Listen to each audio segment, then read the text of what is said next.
वंदे मातरम। प्रिय विद्यार्थियों, आइए हम आगे संस्कृत वर्ण विचार पर बात करेंगे।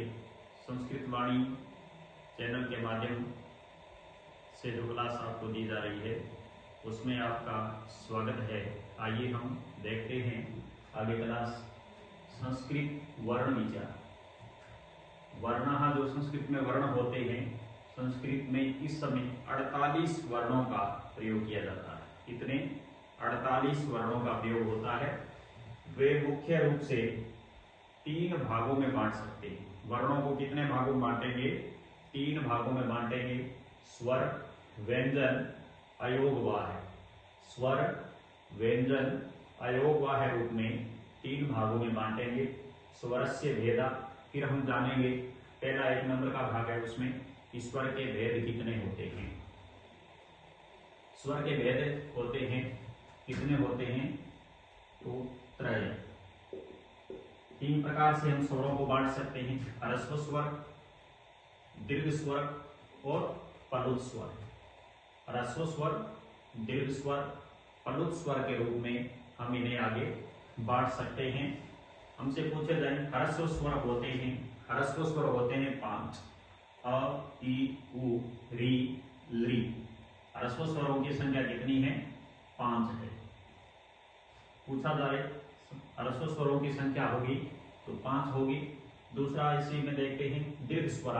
दीर्घ स्वर कितने होते हैं? संख्या में 8 होते हैं। आ, इ, उ, री, ए, ओ, ऐ, औ। दीर्घ स्वर 8 भेदाः सन्ति। दीर्घ स्वरस्य 8 भेदाः सन्ति, यानी दीर्घ स्वरों के 8 भेद होते हैं। कितने होते हैं? दीर्घ स्वर कितने होते हैं? 8 होते हैं। फिर करेंगे पलुत स्वर। पलुत स्वर में क्या करते हैं? पलुत स्वर जहां होगा उसमें ये चिन्ह लगाया जाता है। पलुत स्वर में ओम की तरह जैसे चिन्ह लगता है, जैसे हिंदी में हम टीप कह सकते हैं। क्योंकि एक मात्रिक ह्रस्व होता है और 2 मात्राओं का दीर्घ होता है, त्रिमात्रिक पलुत होता है, इसलिए 3 मात्रा मानी जाती है। ये कितनी मात्राएं मानी जाती है? 3 मात्राएं मानी जाती है। तो हमने ह्रस्व स्वर में पढ़ा, एक मात्रिक जो स्वर कहेंगे ह्रस्व, तो अ, इ, उ, री, ली हुआ। उसी प्रकार दीर्घ स्वर 8 हुए।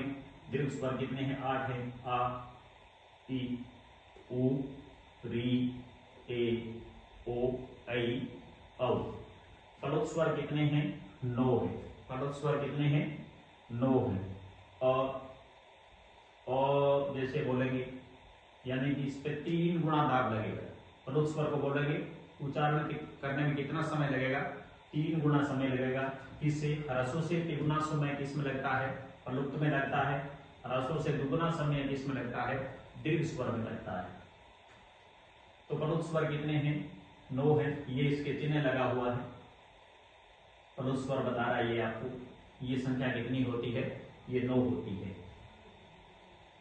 अब स्वरों को आगे, इससे आगे वैदिक दृष्टि से भी हम इसे 3 भागों में बांट सकते हैं। जैसा कि हमने ह्रस्व, दीर्घ, पलुत 3 रूप में बांटा था, इसी को आगे हम ह्रस्व के 3 भेद कर सकते हैं, दीर्घ स्वर के 3 भेद कर सकते हैं और पलुत स्वर के भी 3 भेद कर सकते हैं।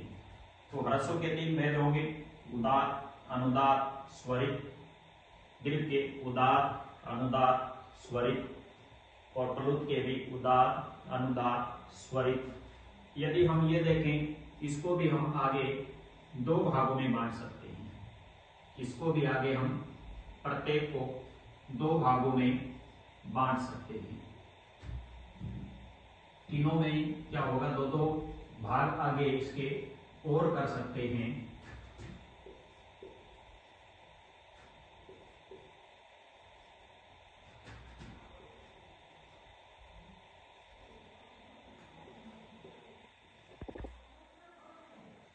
स्वर के 3 भेद। स्वर के 3 भेद हमने पढ़े थे पहले, ह्रस्व स्वर, दीर्घ स्वर और पलुत स्वर।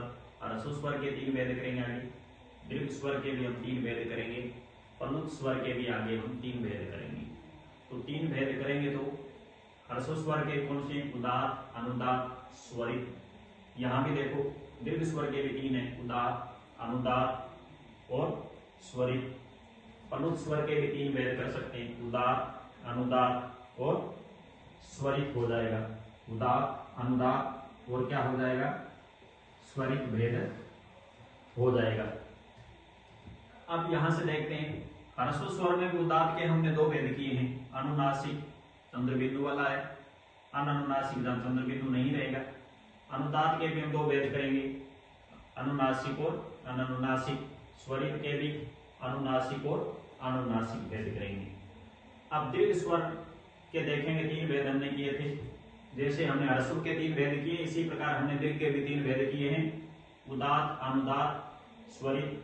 तो उदात के यहाँ दीर्घ के भी वही होंगे, अनुनासिक और अनुनासिक। एक जगह चंद्र बिंदु वाला होगा, एक जगह नहीं होगा।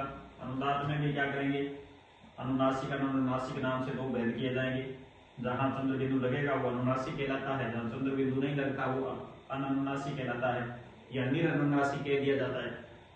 तो स्वरित के इसी में दीर्घ में 2 भेद करते हैं आगे, अनुनासिक और अननुनासिक। इसी प्रकार प्लुत स्वर के भी कितने भेद होते हैं, प्लुत स्वर के भी 3 भेद होते हैं।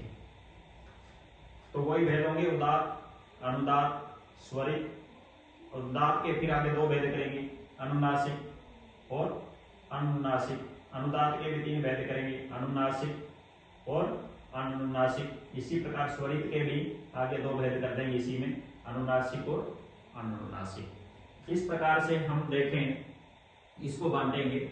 अब अपने से ये पूछ ले, जो ए स्वर वर्ण है, ए स्वर वर्णस्य